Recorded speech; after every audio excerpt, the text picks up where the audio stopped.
how did you get into being such a advocate for same-sex marriage and all of this? How did that start? Well, I look at it this way.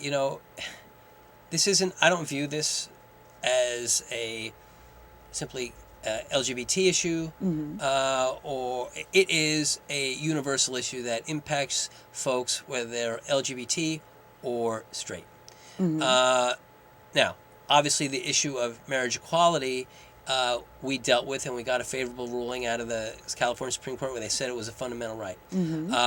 I think we actually got involved with that case before I even realized we were getting involved with that case. And what I mean by that was the year prior to that, to 2004, back in 2003, we had been working, my office along with the assessor's office, had been working on classifying the word spouse to include domestic partners and others, such that on the death of a same-sex domestic partner, that could be that person would be a spouse for property tax reassessment purposes. We got a lot of heat for that, and we worked that at the state level and the local level.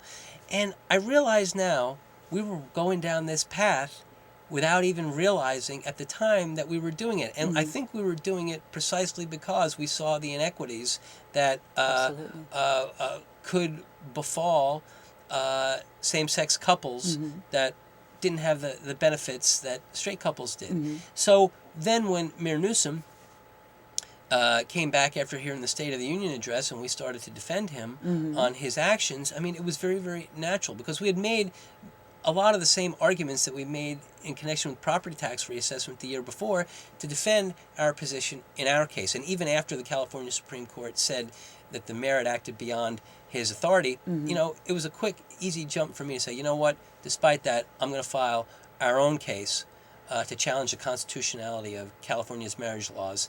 And it was because I think it had its genesis back when we were dealing with property tax reassessment back in 2003. And it's really a very human issue and humane issue. We're all entitled to equal protection under the law. And why should everybody not have the same benefits and privileges and protections that straight couples have? So we dealt with that, but now it's gone beyond the issue of marriage equality because Prop 8 is something that doesn't just affect LGBT couples.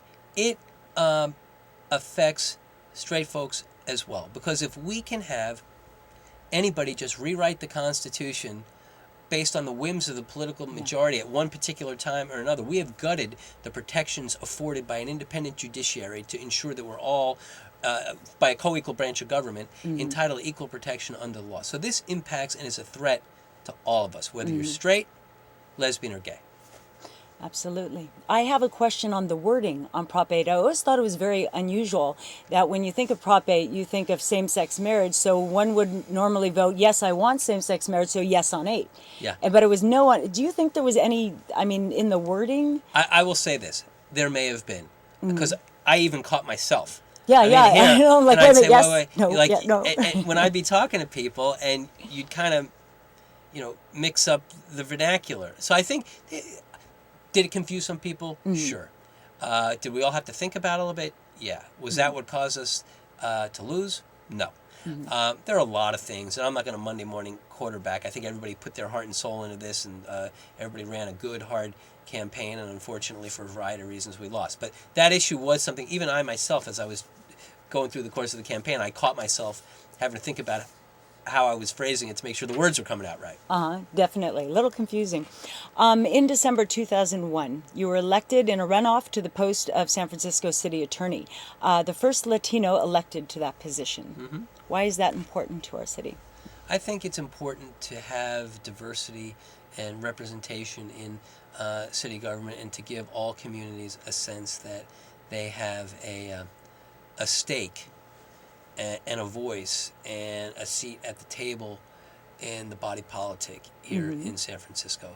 So I think San Francisco is a city of firsts, but we're a nation of firsts. Yeah, we are. And President Obama, I think rightfully, he's a first in a lot of ways. And I think that's a good thing.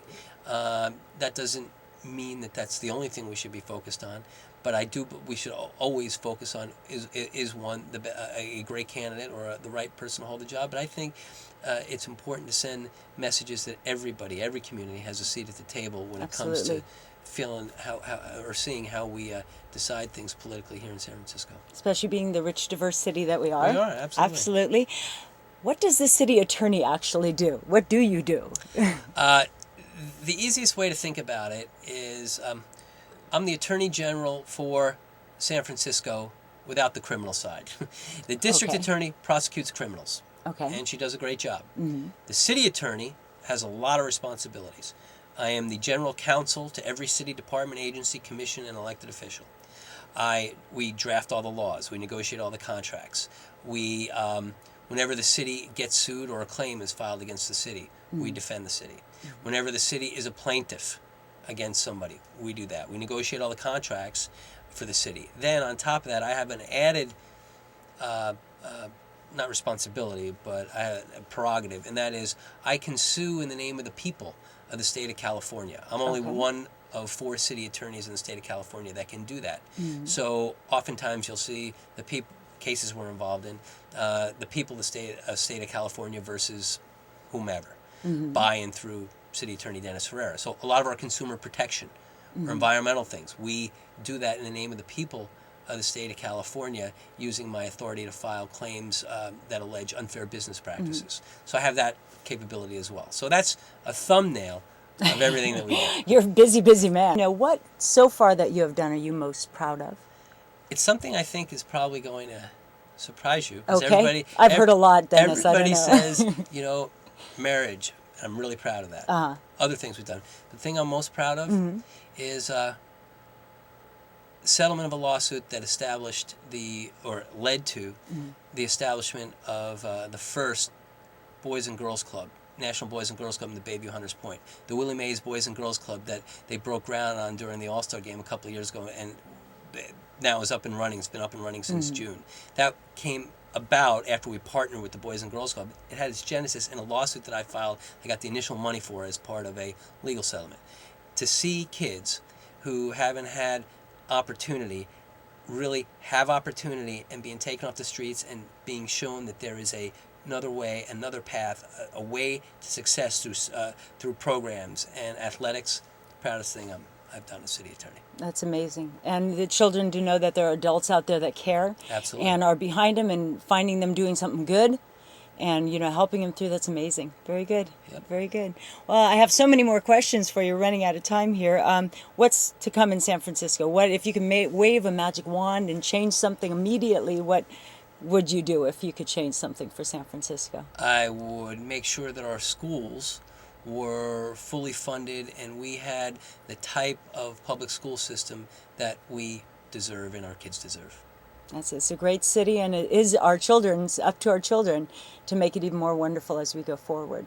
Thank you so much for joining us this evening. You have a lot of work to do. Well, thanks for having me. Yeah, I'm not going to keep you long because he has to go and do some more work, I'm sure. Very good. Thank you for joining us. This is SF Live. I'm your host, Christina Marie Flores. Have a good evening. Thank you.